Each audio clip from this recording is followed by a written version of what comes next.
Museum. How are we all doing today? Awesome, guys. I'd love to hear it. My name is John, if we have not already met. And my name's Mel, but before we go any further, we would like to acknowledge the Gubby Gubbin. They're the traditional custodians of this beautiful land that we're standing on today. We'd like to recognise all elders past, present and future. Thank you, Mel. Now, guys, I have a question for each and every one of you. Who is visiting us today for the very first time?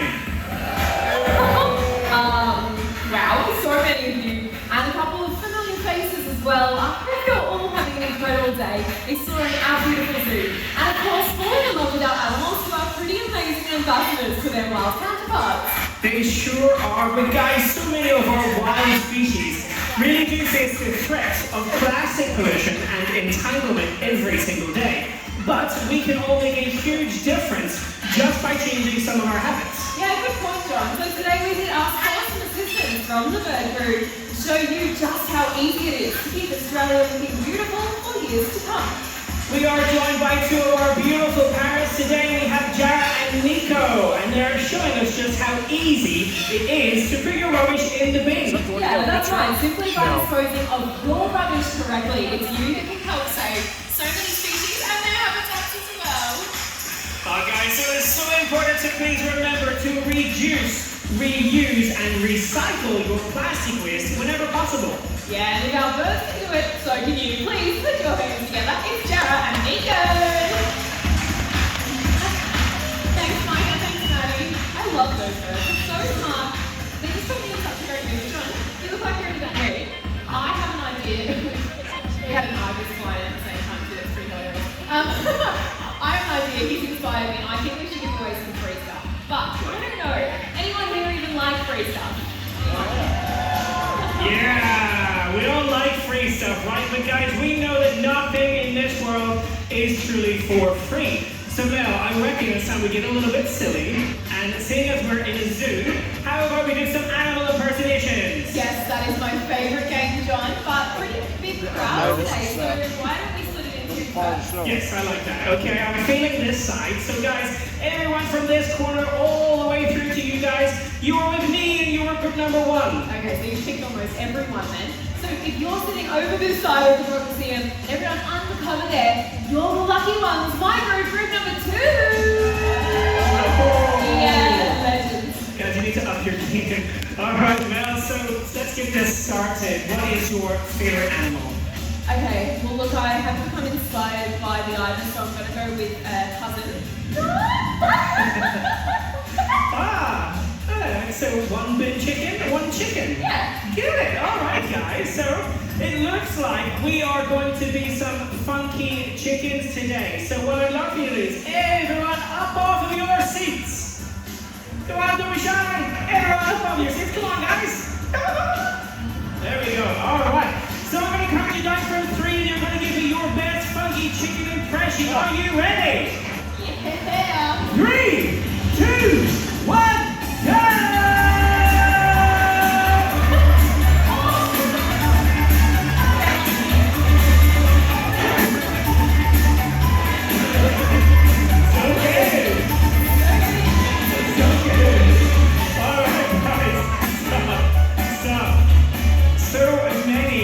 Excitable, funky chickens there in the audience today, but there is one that really did catch my eye. This gentleman, third from the end, gets this light-colored shirt. Can you stand up for me, please? Awesome. All right, so what I would love for you to do is shoot a whole carcass in your funky chicken. Go! Oh, wow. All right, dude, there's knives coming your way. I would be out of a job without it. That's pretty good. Okay, group number two. I think we've seen enough chickens for today. So, John. Yes. Can I get your help and can you give us an animal impersonate, please? Sure can. Now, guys, let's see if you can get this one. You ready? Keep going. It's great. That's really good. Okay. You've been challenged today with the cheeky monkeys, group number two. But let's get creative and be primates at any time. You could be orangutan, silverback gorillas, or a sunbathing lemur. You are going to have to stand up for me. All right, group number two. Let's see your best primates 3, 2, 1, go bananas! Yeah, everyone's doing it. Come on, let me hear those monkey noises. Oh my gosh, too good. This is too good. Okay, stop. I don't know if you spotted the one I spotted. I spotted one. I need to see it again, so I have to pick it up now. Mate, Yeah. I actually have no words. So just get up and show us again, yeah? 3, 2, 1. What is that? You're on the big screen. Well done. That's a prize for you. Never seen anything like it. No, excellent. Oh, guys, now Mel and I would love to give each and every one of you a prize today, but we do promise that our Wildlife Warrior show coming up will be prize enough for you all. It sure will, but you know what? A little birdie told me we have some celebrations today. Andrew is celebrating their 31st birthday. Happy birthday, Andrew. Oh, up here. Happy birthday, mate. And then on the other end of the scale, we've got little Archie, who's a good old family friend of mine. He's 2 today, so happy birthday, Archie. Oh, there you are, right up there. Oh, he says happy and everything. Happy birthday, guys. And for anyone else who is celebrating your birthday today, we want to say a massive happy birthday to you and thank you for coming and spending it with us here at Australia Zoo. Yes, so true. Well, you know what? We have time to do one more thing. And I think now would be the perfect time for us all to pay tribute to the man himself, Steve Irwin.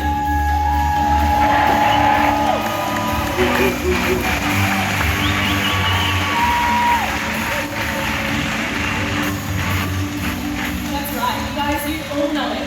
If it weren't for his love, his dedication, and that enthusiasm, none of this and none of us would be here at the zoo today. You know, Steve, he was famous for quite a few things, but he was particularly famous for one word. So, who can tell us what that word was? Yes, now guys, I want to hear that again. What was that word? Yes, crikey, exactly right. So guys, what we're going to do right now here at Australia Zoo is what we call a good old-fashioned cry-off. So, group number 1, we are now in competition with group number 2. And how this is going to work, I'm going to count you down from 3. You're going to jump up out of your seats, throw your thumbs in the air, and give me your loudest and your proudest crikey. And then group number 2 are going to try and beat us. Yeah, so I see you picked the larger side, and I see now why. That's super unfair. I need to. Why you and I, we cannot pick a winner by ourselves. So let's pick a judge. Looking up at my awesome chickens from earlier in this uncovered section, can you guys help us out by being our judge today? Yes, you. All you guys need to do, you can do a group effort if you want. All you have to do is listen in and then pick the loudest side. Yeah, definitely you. It's you. It's somebody behind you. It's you guys. Please, can you just pick the loudest side? Yeah. Yes. Yeah. Awesome. Good job. All right, group number 1, it looks like we are up first. So remember, whatever you guys give me, they're going to hear it and they're going to try and match it and rise above it. So I need you to give me everything that you have. Are you ready? Are you ready? All right, ready? 3, 2, 1.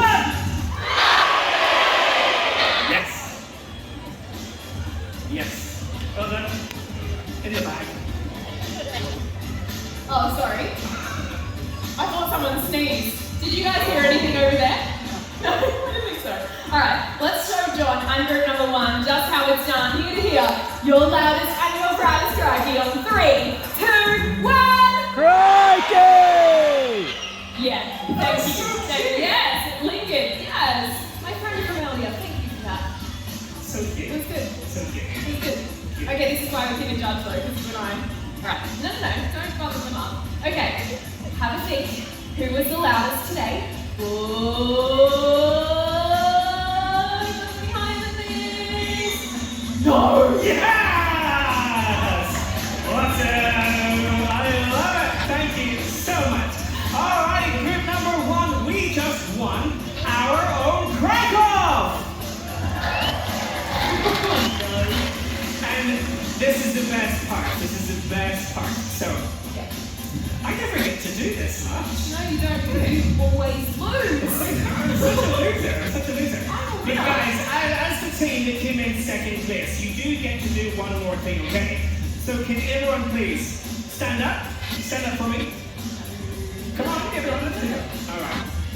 what you've got to do is to smell and leave.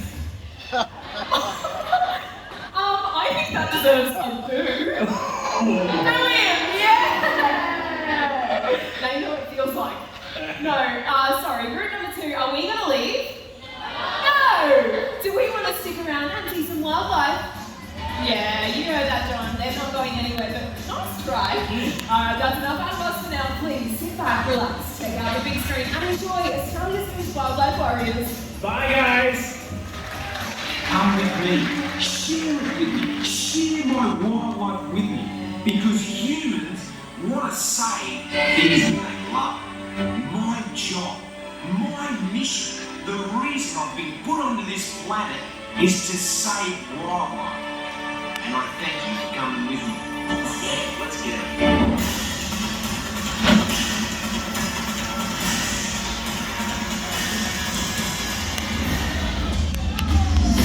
G'day and welcome to Wildlife Warriors! Today is a celebration of wildlife and conservation. And it is thanks to Sing Stream that we bring these animals to you from all around the world. These mammals flying over your heads are macaws, native to Central and South America. These colourful characters are pretty hard to miss, both in sight and sound. Now there are 17 species of macaw, ranging in size from a small parrot all the way up to the hyacinth, which is over 1 metre long. And they all have unique personalities and looks. Those feather lines on their faces, they're actually just like our fingerprints, meaning they are unmatchable to any other. Unfortunately, it is because of their beauty they are being stolen from their forest homes and sold as pets. But you can help keep these birds flying free by always saying no to the illegal wildlife trade. And trust us folks, you do not want a pet bird that lives to be 100 years of age. What would they be forever as hyperactive as a 5-year-old child? That is exactly right, kids. Now I think it's time we take this from feathers to scale. Oh, now check out the stage joining you all today in the Frontier. Here in Australia, we are the lucky country because we're actually home to more venomous species of snake than non-venomous. But don't panic, the snakes joining you today, they are of the non-venomous variety and they're feeling very comfortable around people because they have grown up right here at the zoo. Now, if you were to see the world through these snakes' eyes, you would actually notice that they rely on movement rather than colour or shape, and they also do not have any ears. So if you were to see a snake and scream, it's not going to bother them. But if you were to stand on one, that is a little bit of a different story. Exactly right. So when a snake is feeling cornered or threatened, the only thing that they can do to protect themselves is to bite. So it makes sense that we hear that most people are bitten whilst trying to catch or kill a snake.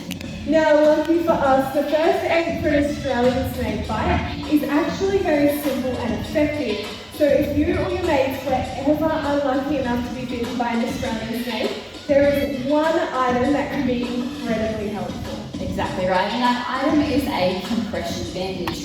Now, Australian snakes, their venom attacks the lymphatic system of our body and not the bloodstream. And that is why it is so incredibly important to always have a compression bandage on you at all times. I broke the rule, Candace. I don't have a bandage. That is okay, because we do have a beautiful little bird that can deliver one for us. Ooh, nice landing there, Luca. Now, thank you, Luca, we do have that compression bandage. Now, while you travel in Australia, it is highly important that you always have one of these on you. But if you don't have one, don't panic. You can use a ripped item of clothing or a towel if you apply it in the same method as an absolute last resort. Exactly right, and I can't think of anyone better to demonstrate how to use the bandage than Steve and Terry. Here in Australia, we've got a technique that we use to get bitten by a snake. It's very successful. Here's a snake right here. Right there. I got it! It's the German road snake. Highly venomous. Ah! It's bitten me. Right on the head. Right there. Terry! I've been bitten by a snake.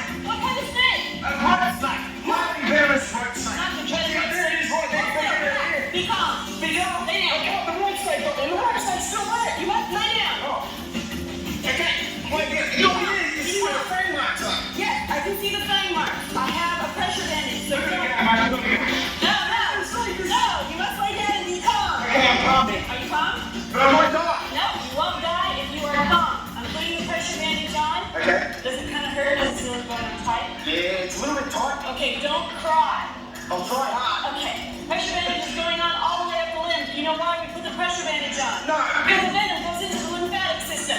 The lymphatic system processes the venom through your whole body. So if we put the pressure bandage on, it keeps the venom in your arm, which won't kill you. But if it goes through your whole body, then you will be doomed. Not dude. Yes. What a rat snake. Yes. But stay calm and I will save you. Okay. Okay, are you being calm? I'm calm. Now I have to carry you to the car. Yeah, come on. Get Okay. up. Keep your arms still. Okay, still. You will walk to the car. Okay.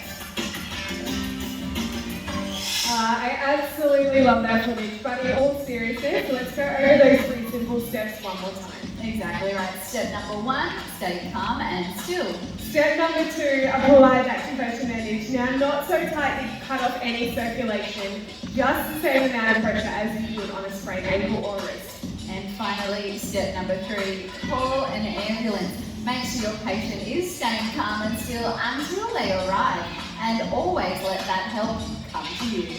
That is great advice, Laura, and it really could save somebody's life. But hey, I think this might be our cue to get out of here.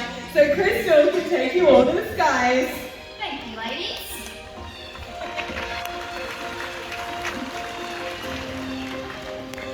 Now, in Australia, we're home to such a large diversity of bird life. Now, if you're lucky enough, you might just spot a beautiful whistling pipe, just like Fletcher here.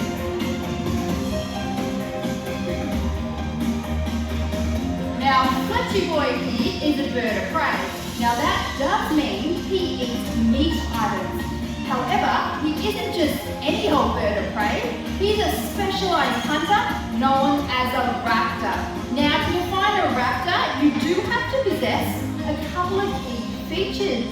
Number 1 is really good eyesight. Number 2 is a hooked and curved beak, which they're going to use to rip apart their prey items into bite-sized pieces. And third but not least is nice strong talons, which they're going to use to catch and kill their prey items. Now, across Australia, there are many different species of kite, and they do have different hunting techniques. Now, one really cool thing that our whistling kite can do is what's known as eating on the wing. Now, that's where he's able to catch his food with his talons, fly around, pass his foot to his mouth. That does conserve energy, and it helps him hide that food from any other birds of prey.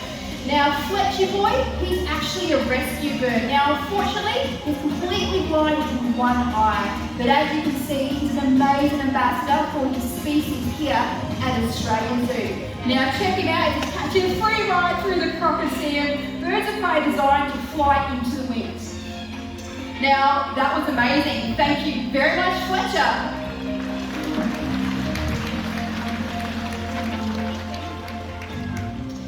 But we're going to take this from aerial to aquatic. Well, we're going to open up a whole new world of hunting.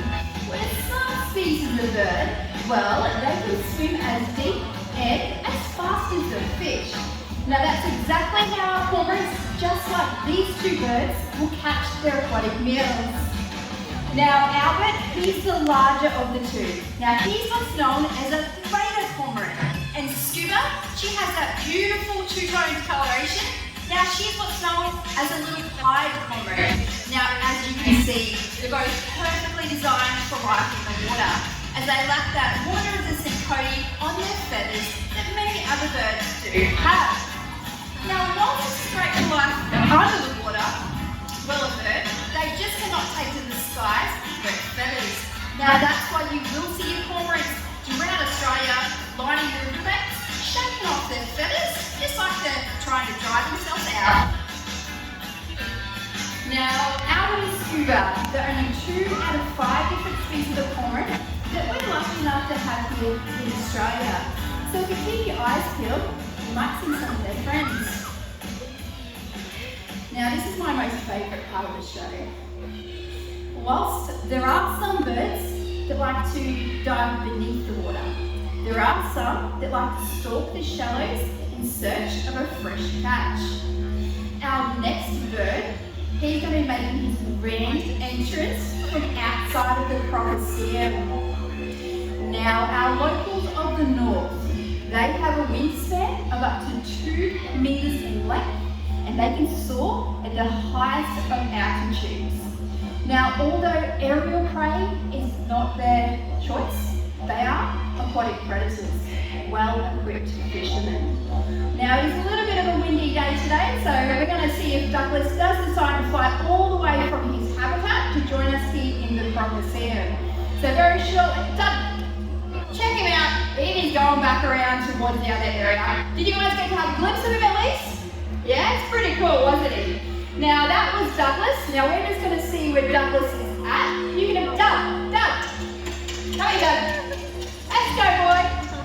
Now you can try really hard to come to the crocodile today. Come on, Doug. You can do it, buddy. Wow, give it up for Douglas. That was amazing. Come here, mate. Whew, what an entrance that never gets old. Now, did you see that little chatter he did when he landed? They're quite unique in the fact they don't have a voice box just like we do. So that's how he communicates. But check him out as he does make his way through the water. He's going to use those long, beautiful legs with stealth-like precision to hunt for his prey. Now once he does find something, he's going to use that sword-like beak to stab out his rabbit. Now if I didn't already say it, this guy is what's known as a jabiru, or commonly known as a black-necked stork. Now they're also what's known as sexually dimorphic. Now that means you can tell the males and the females apart just by looking at their eye colour. Now Dougie here, he has beautiful black eyes, whereas the females, they actually have glowing yellow eyes. Now if you did want to see that for yourself today, head down to our wetlands and check out our resident pair, JJ and Juliet. Now they're also monogamous species. Now that does mean they will also mate for life. It's pretty incredible. Now the birds you've seen today, they really do rely heavily on our waterways for their survival. Now that's why it's so important. We do our part to keep our waterways clear of pollution, ensuring future generations to come. But you're also one very lucky audience, as we're about to introduce a couple of cheeky birds right into the Crocodile. I know she's very excited. Melanie, take it away. Thanks, Crystal. How about we give it up for Crystal and those amazing birds? That was incredible. Oh, Dougie, that never gets old. Well, g'day everyone. That's right, I'm back, and this time I've brought my best mate, Lily. Now, Lily is a red-tailed black cockatoo. Now, not only have we trained Lily here to fly from point to point, we've actually trained her to fly from person to person. But to demonstrate this today, I think I might need the help of an adult volunteer out in the audience. Is that right, Lily? So, who here wants to meet Lily face to face? Okay, I know you guys have a lot more energy than that. I'm gonna need to see it. Who wants to meet a bird today? Yeah. Okay, cool. This is tough. Okay, maybe, yeah, I might go with you've got a beautiful sun hat on and the yellow top, black shorts. Alright, if you can stand up for me. Awesome. Now, this is really easy for you. All you gotta do is reach into your wallet and pull me out a $5 note, yeah? I can hear a few of you laughing, but we do actually need this note because Lily doesn't know this person. So, what she's done is she's trained to fly to recognize a common and everyday object, which just happens to be $5. Because maybe there's a stranger nearby that might be able to be kind. Yeah, we'll take different currency. That's fine. If the exchange rate is good, we'll take it. Yeah. No, that will work just fine. If you want to grab that note, yeah, that's fine. Yep. If you can fold it in half one more time to be like a long, skinny rectangle. Yeah, perfect. And then place it between your two fingers on your right arm, straight out to the side for me.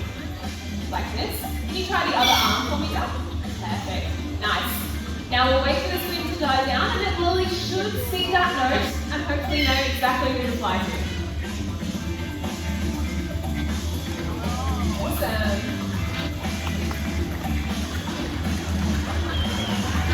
I'm here. This big change? Oh, what have we got?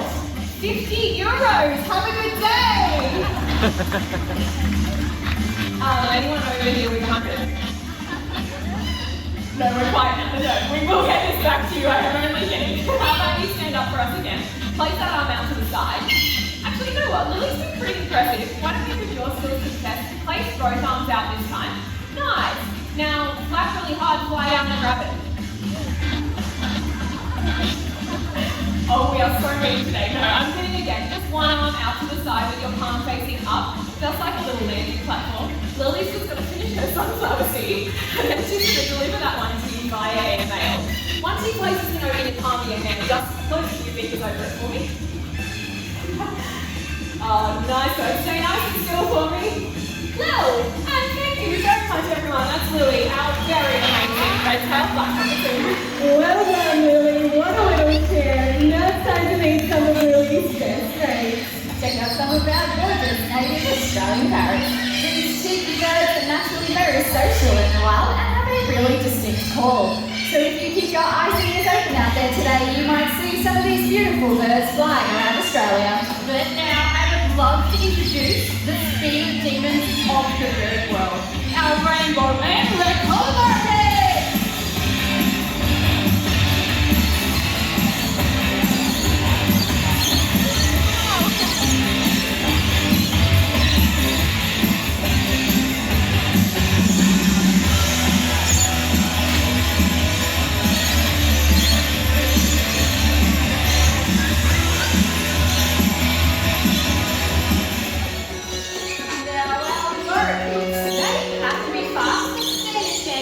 Wild.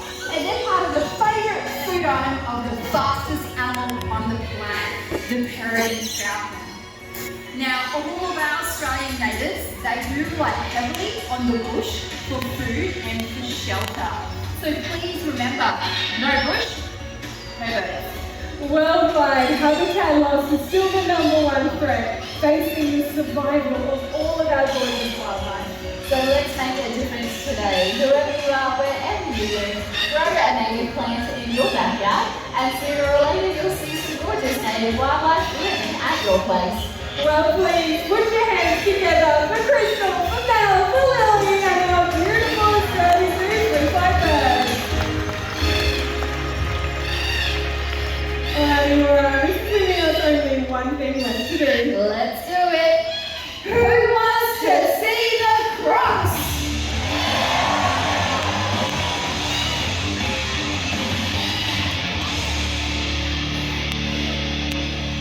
At 3.6 meters long, weighing at 350 kilograms, your crocodile today is Monty. Oh, you are in for a treat. Monty is your cross. Now, 260 million years ago, there were no birds, there were no mammals, there were dinosaurs, and you are about to meet one of these fossils, a link to the creatures from the past. There are 27 species of crocodilian found around the world, from alligators to gharials, caimans to true crocs. They are the world's most perfect and unchanged predator.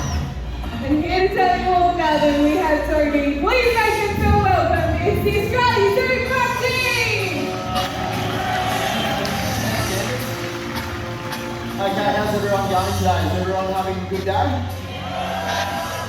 Wow, that's pretty good. Normally 6 people are having a good day, especially with how hot it's been here in Biwa. It's been crazy. Now what we've got for you today is, I'm obviously very biased, but this is the best part of the whole show. We've got crocs for you. What we're going to do today, with Monty's help, who's currently swimming out, and also Hamish here, who's going to help me feed him today, is we're hopefully going to change your mind about crocodiles, because most people think that all crocs do is they just swim around and they eat people every day of the week, when it really couldn't be further from the truth. The best thing about crocs, and it doesn't matter if it's here at the zoo or in Northern Australia, is they're really easy to avoid being attacked by. Really, really easy. There's only a handful of things you've got to remember when you go into crocodile territory, and that's what we're going to show you today. How to keep yourself safe when you're up north. Now, the biggest thing to keep in mind, and the biggest rule to make sure you never ever break, is this, is going down into their water. You see, as soon as Monty sees me in his water, straight away he's coming over with a lot more intent. Boys like him as well are incredibly territorial. They hate anything being in their water. So now that I've said enough, good luck, Hamish. Thanks, mate.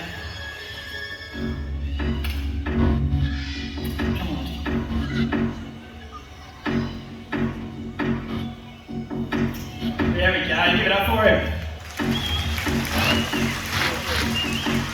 Now that was a little bit slow, I reckon we can do a bit better than that. But crocs, they can strike out from the tip of their nose to the base of their tail so hard and fast that no animal in the Australian bush is going to be able to avoid that attack. And they'll do that for two reasons. Number one, get themselves by to eat. Number two, to defend their territory. Let's see if we can get a bit of a hit out of him. So his size in the wild, he could eat fish in the slope. He could eat fish and turtles and quails pretty much any day. Now what he wants to eat and what he's designed to eat in the wild, particularly in his size, is pigs, kangaroos, wallabies, probably even small cattle would be no match for a crocodile the size of him. So it's important that he attacks and hunts animals from in and around the water's edge. So what he'll do is he'll submerge under the water. We have clear water here, so you can see how Monty swims. In the wild, he'd live in dirty water. So that way when he submerges like that, you'd have no idea of knowing where he is. So as well as being able to strike up onto the bank like we've seen, he can do a tail walk as well, which Hamish is going to show us. So this is not something that we've taught our crocs at all. This is completely natural behaviour that might surprise some of you, because crocs are incredibly good at launching from the water's edge, both horizontally and vertically. Now, when crocs hatch out of the egg, little juveniles, they are absolutely tiny. We're talking about 20 centimetres long, and at that size, they're at risk of being eaten by just about everything else in the water, whether it's snakes, lizards, big fish, crocs, you name it, even birds. Now, they've also got to catch themselves to bite to eat, so what they'll do is they'll hang out on the reeds and the mangroves, plant their feet on the bottom of the river, and they'll just lift their head up and out of the water. So that's where their nose, eyes and ears are. And they can keep an eye out for predators while catching themselves a bite to eat as well. And there we go, give it up for him, how is that? Now, as crocs get bigger, their food source needs to get bigger as well. So adolescent crocs move up to hanging out underneath flying fox colonies, either catching a bird on the wing, but as they get fully grown, their food source gets bigger and bigger. And because the croc's tail possesses so much strength, even a fully grown adult male croc can launch themselves up and out of the water. One more go. There we go, nice work, Monty. So if you are up in Northern Australia, see a beautiful tree overhanging the water's edge, please beware of that tail walking crocodile. Yeah, you're right, mate. Alright, so what we'll do, we've got one more thing for him. So I want to try and get Monty all the way out on land again.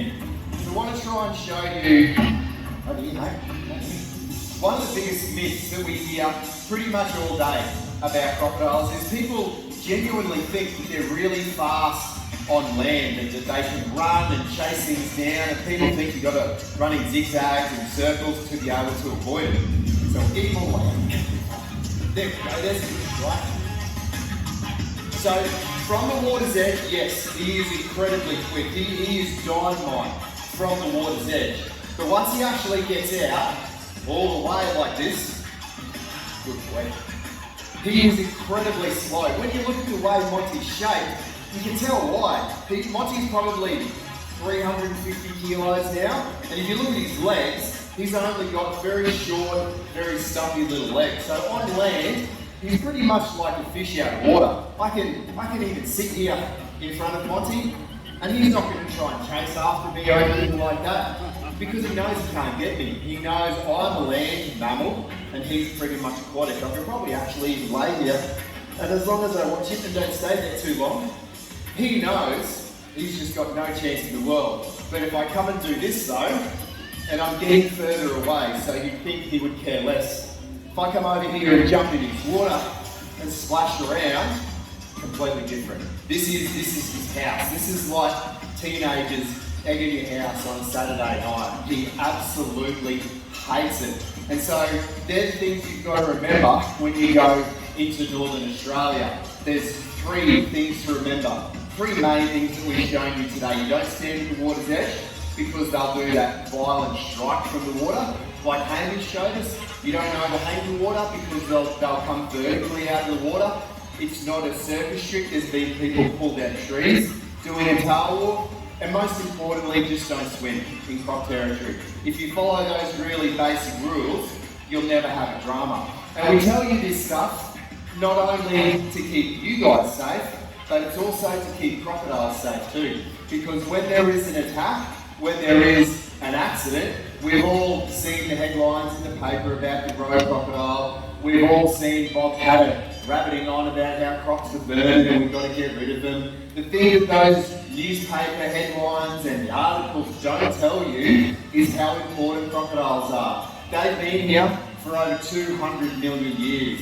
They've found fossilised evidence of this exact species of crocodile being here in Australia for 5 million years. Now, they haven't been around that long for no reason. It's not an accident. They are perfect at what they do. And the best thing about it is they're easy to avoid. Their job in the environment is that there's nothing more important. They eat sick, slow, and weak animals. So they leave what's left there, the healthy, resilient animals. So without crocodiles, Northern Australia in particular wouldn't be the same. So it's up to us to look after them. It's up to us to protect them. I mean, Jesus, myself and Hamish are so lucky we work with them every day, and we can talk your ear off about them all day. So we're very, very lucky. What do you reckon, mate? Yeah, absolutely, mate. Now, this species, through absolutely no fault of its own, has been labelled an evil, ugly monster. We certainly don't expect you to go away loving them quite as much as Toby and myself, but if you can just appreciate the incredibly important role that they play up in our northern waterways, and also the fact that we are so lucky to have this almost prehistoric animal we can right in our own backyard. We want all of you guys to get up to Northern Australia, go see crocs in the wild, absolutely get around it. Now, Steve up there on the big screen, he loved crocs with everything he had, and that was really no secret to anyone. And what he did is he passed on that passion and enthusiasm to everyone who works here at the zoo, and probably to a whole heap of you guys as well. So on that note, I'd like to thank you for coming to the zoo today, helping us keep Steve's dream and this beautiful planet alive. Thanks everyone, have a great afternoon.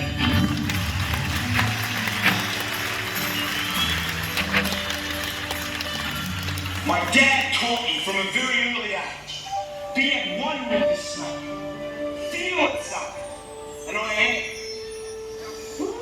I've got to get the camera, I've got to be right in there. I have to get right fair smack into the action. Here we go, look at this, I'm going to push it to the limit. Danger, danger, danger. I jumped on a croc under the water, in the hand. Stop me!